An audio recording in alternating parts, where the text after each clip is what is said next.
What's up? Welcome to At the Movies with Lo and Mo. This is officially episode 2. I'm Mo. And I'm low. Today we are talking about Martin Scorsese's 1982 film, King of Comedy, which is funny because Scanners was 1981. And not to be Important confused with the context. true king of comedy, which is you, as you clearly pointed out in the last one. So, just in case our viewers are confused, we aren't talking about you this episode, but Well, I geez, mean, bud, you don't have to. we might talk about you. Only one true King of Comedy, and it's Dane Cook. So I don't want to take anybody's name in vain. Stop recording. For context, for anybody who's joining us now, this is our second episode. We did our first episode on Scanners by David Cronenberg, and that is because Lo and I are going through filmographies of directors that we admire. Yep. Pick David Cronenberg. I picked Martin Scorsese.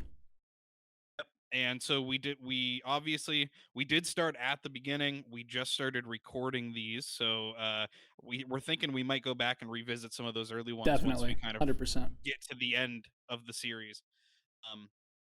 But we just want to talk about our first experience with the film and how it compares to the rest of the director's work.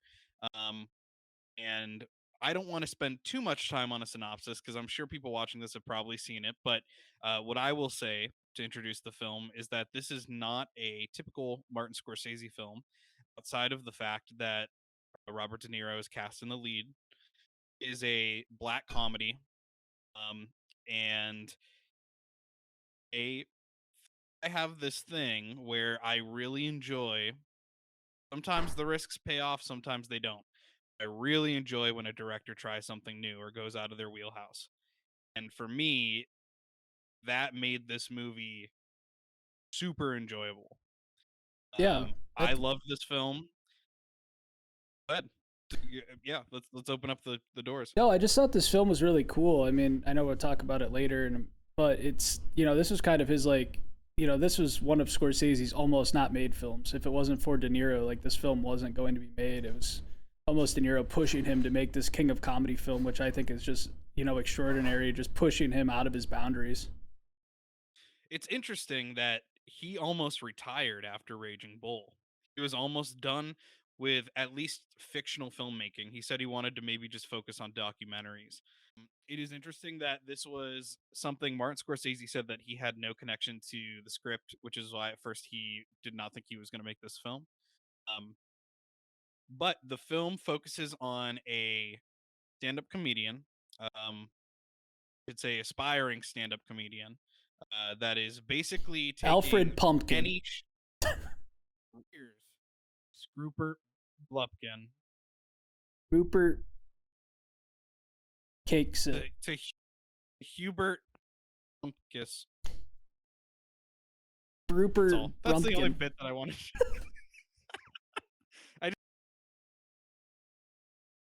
Alfred Pumpkin. Alfred Pumpkin. Rupert Pupkin, which what's very funny throughout the movie is that every single person gets his name wrong, which I enjoy, but nobody remembers his name, which is kind of the point. This guy is taking every single shot he can to make it in show business, and nobody's taking him seriously. He confronts a late night show host named Jerry, who is actually played by Jerry Lewis, and gets his phone number. Jerry Lewis at first, he's like, all right, this is just a guy who, this is annoying. This guy's kind of forcing his way into conversation, but I'm gonna give him the time of day. Yeah, he was trying to just be nice. Probably gonna go away. But Rupert Pupkin is insatiable. And the film delusional. In between sequences that were really great of him, there was the first dream sequence he has. I actually didn't know it was a dream sequence right away. I was trying to figure out. I was at dinner with Jerry, joking around with him and kind of giving him the spiel and offering to come on the show. And so throughout the movie, you do see these scenes of him acting out what it would be like if he was on Jerry's show. He has a fake set in his basement.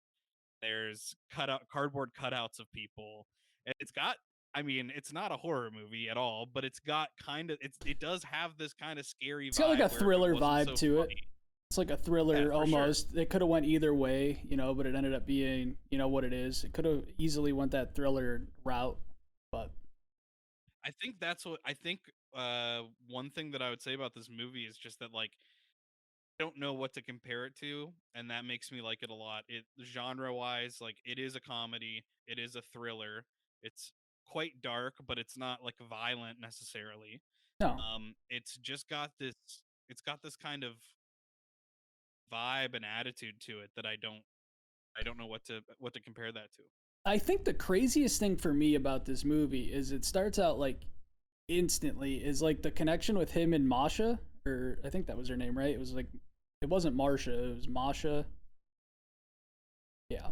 The other stalker. Yeah, the other stalker. They're kind of like stalking together, and it's crazy because we see her.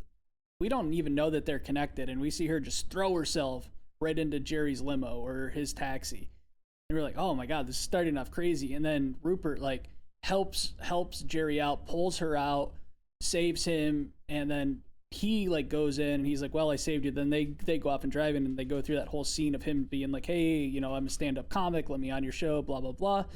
And then later on, we find out that they're actually connected and like working together, which I thought was just crazy. Like the premise of that was just interesting to me. Yeah, we talked about when we were watching this how fascinating it was that it was like Beatles mania Yeah, when they first showed Jerry. It is like people losing their minds over this. And yeah, just for a granted, late night guy. I wasn't around in the, I wasn't around for the days of Johnny Carson, but um I can't imagine people going this crazy over a late night host, you know? Um that is kind of a thing. So this other stalker, at first they are kind of at odds with each other, because they are both stalking the same target. She's trying to get Rupert to give Jerry this Yeah, letter because Jerry keeps claiming that he has meetings, or Rupert keeps claiming he has meetings with Jerry and that he's going to be on the show.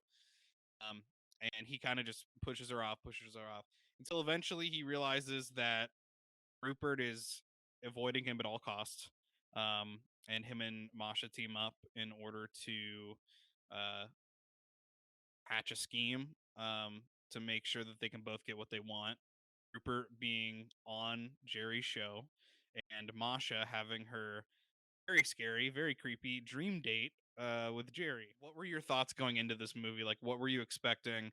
The last film we watched of his was Raging Bull, and we did talk about how we both appreciated the technical efficiency of that film, but neither of us actually. It was surprisingly because a lot of people do love this film. Don't unsubscribe. We didn't love it. no, not at all. So what were your thoughts going into the King of Comedy, and what did you know about it? So I don't think like Raging Bull immediately like dropped my like perception of Scorsese as a director and kind of where he sits at the top of my like list of people that influenced me. That movie didn't stop that from happening.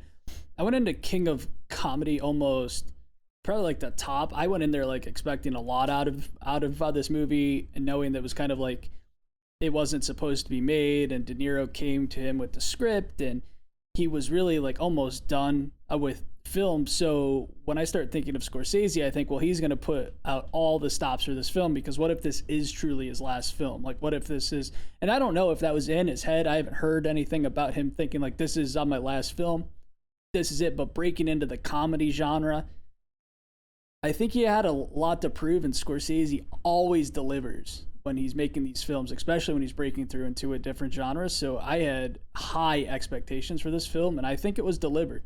They did Taxi Driver us a lot during the film in these like delusional dream scenes, which I still think's cool, and I definitely in Smile or whatever we end up naming it, definitely pulled through a lot of inspiration when I was writing that script. Kind of the same thing, like that Taxi Driver like dream sequence, like what is actually going on, what is real.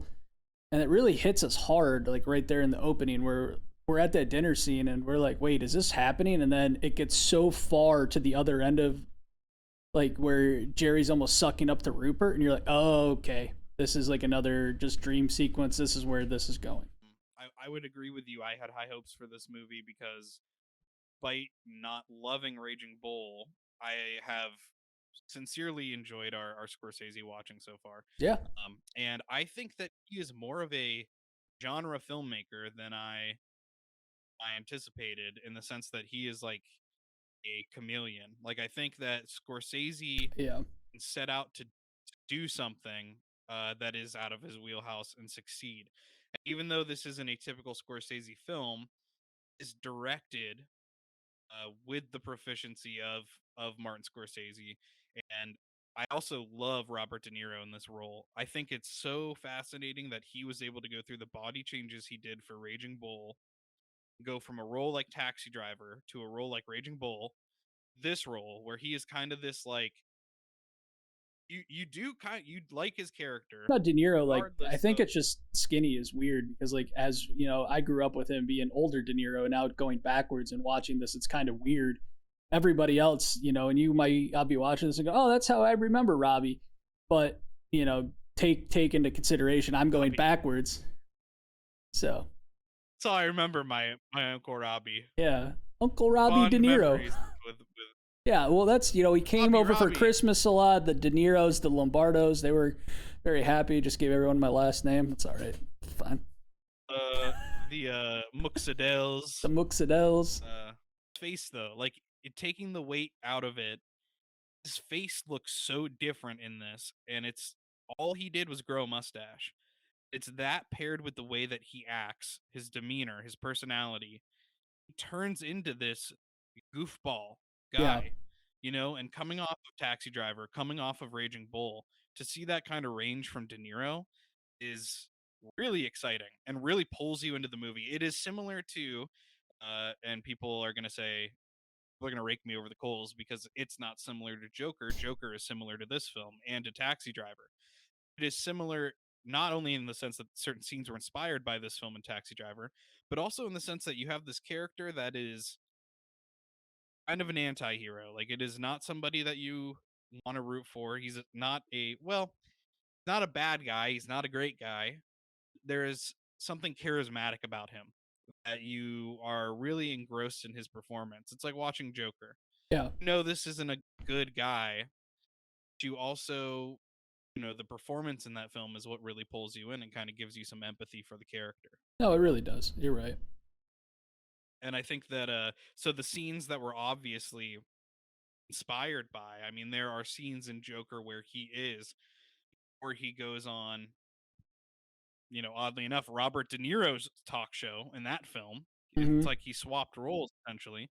Before going on that show, there are scenes where Joaquin Phoenix is practicing the way that his character is going to act on stage when he is on Robert De Niro's show. So that is kind of where Todd Phillips, I think, pulled a lot of inspiration from Scorsese when making that film. I really wish before I watched Joker, I really wish I watched either one of these movies before I watched Joker because now I'm going back. So I saw Joker first, and then I watched. I might have watched Taxi Driver once before Joker, but it might not have clicked with me like during it. But I went back through and watched these obviously after Joker, and now finally seeing the King of Comedy, you really put those two together. You put Taxi Driver and you put King of Comedy together, and you get this influence Joker movie, which I think is well done all in itself, but it definitely pulls a lot of influence from both of these movies. I agree. Harry gets onto the show. Their scheme more or less works. He gets onto the show. The show gets recorded. The show airs. Um, Even though he is imprisoned and Masha is presumably imprisoned, there's a line at the end of this movie that was like, it's so good and it pulls the whole thing together for me. And it fits his character totally. And that line is at the end of his monologue on the show. He says, "Tomorrow you're gonna find out that I wasn't kidding about any of this," because he jokes about, "I've got Jerry. Oh, he's tied up right now," and the audience laughs and stuff. His set actually goes really well, which is funny. Um, he says, "Tomorrow you're gonna find out that I'm not joking about any of this and that all of it's true." It's better to be king for a night than schmuck for a lifetime. And that is truly like his character's total motivation is Yeah. like no matter what it takes, there is this singular thing that I want. I'm going to do whatever it takes to make it happen. I don't care what the consequences are. And at the end of the day, he got what he wanted. You gotta And then love we it are though. left with this. You do. And at the end, like you said, we are left with this taxi driver ending as well, where we find out that he goes to jail for 6 years or something like that. We find out after he gets out of prison, there is a book deal for him where he is writing a book about himself called King for a Night. And we see him preparing to go on stage to perform a set, and he's introduced as the king of comedy. You have to wonder, there's two interpretations. One is that these events are real, which is what I do like to think.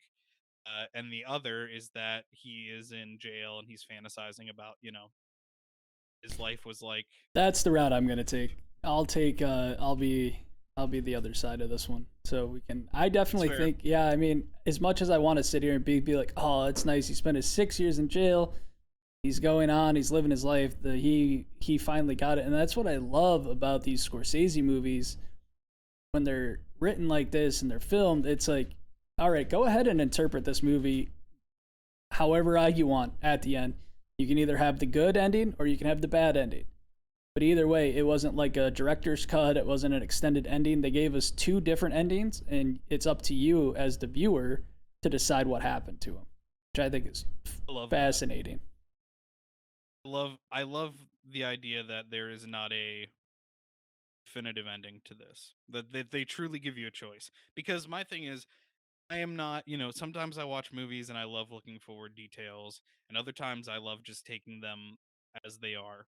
And for a movie like this, I'm not interested in hunting for details at the end of the film that's telling me, oh, like this is exactly what happened. This is in Inception, the top starts to wobble at the end. That's how you know. I'm not looking for that.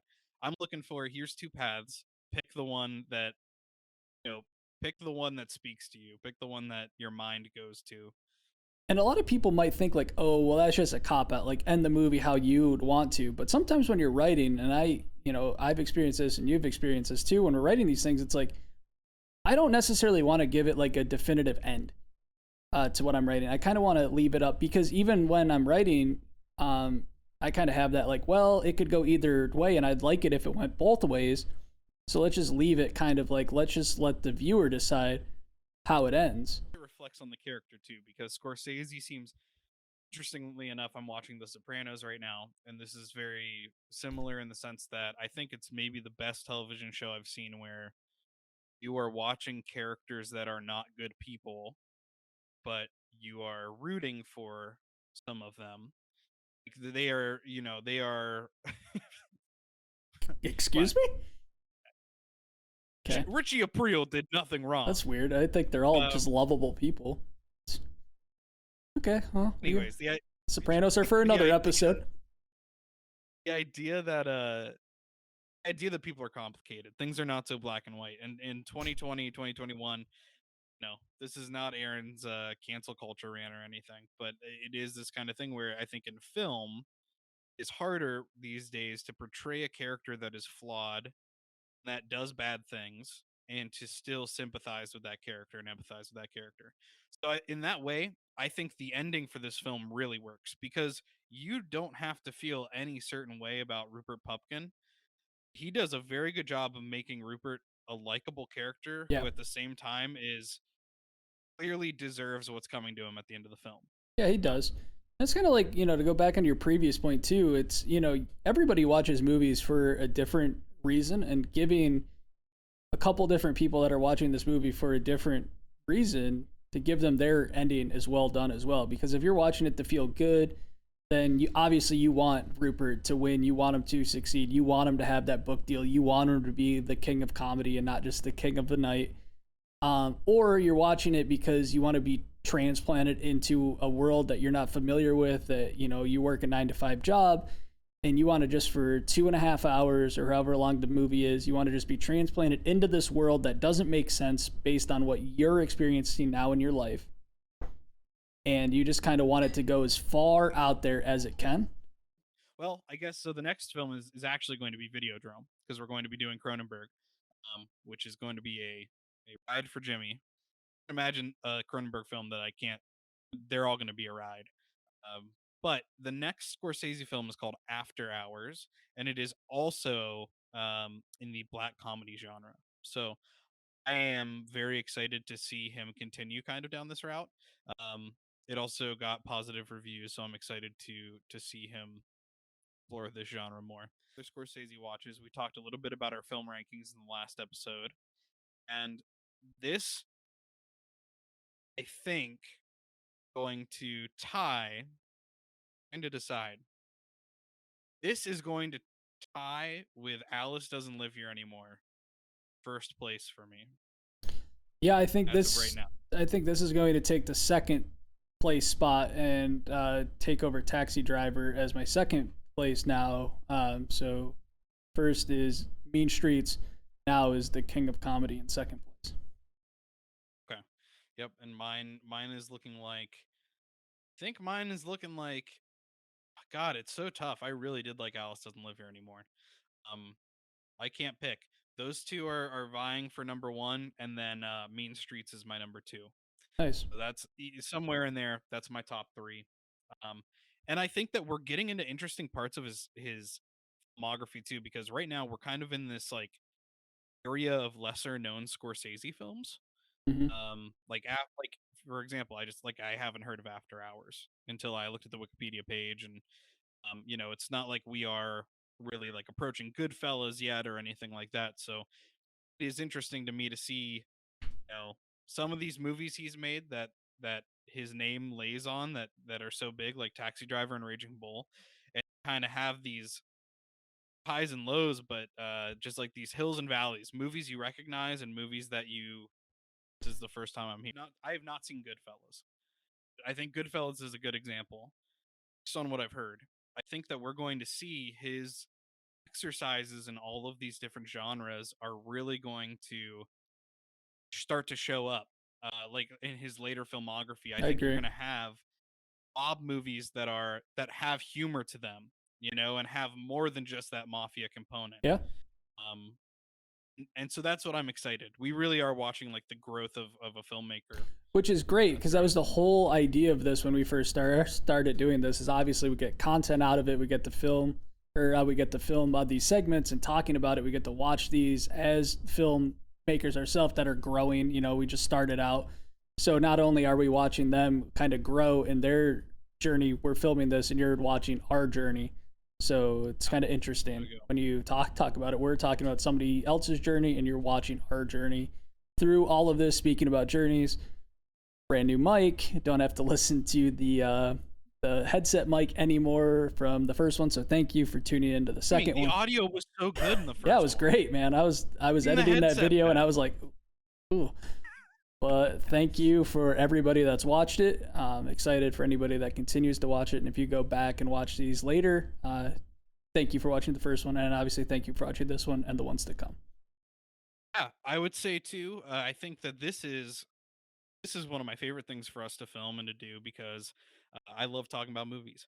Yeah. And what I would really love to see is if you enjoyed the video and if you're working your way through the movies with us or whatever it is, whatever your experience with Scorsese, I want to hear what people think about the King Comedy, and I also want to hear what people think about his filmography in general. What movies should Lo and I be looking forward to? Which ones should we be nervous about? Yep. Don't be hesitant to let us know Definitely because I'm comment very down. curious. Definitely comment down below. Obviously, we didn't have any comments from the first one we did, so we don't have any to talk about. But more to come in this segment of us talking. We're definitely going to review the comments from last week and kind of get the audience's point of view in these movies too that we watch. So definitely comment. So this is a weekly series, and if you are keeping up, next week we will be watching Videodrome. So if you want to get on that and watch that before our video, you're more than welcome to join us. And regardless, we hope to hear from you. Thank you for watching so much. Until next time. We'll see you next It for me. Monday.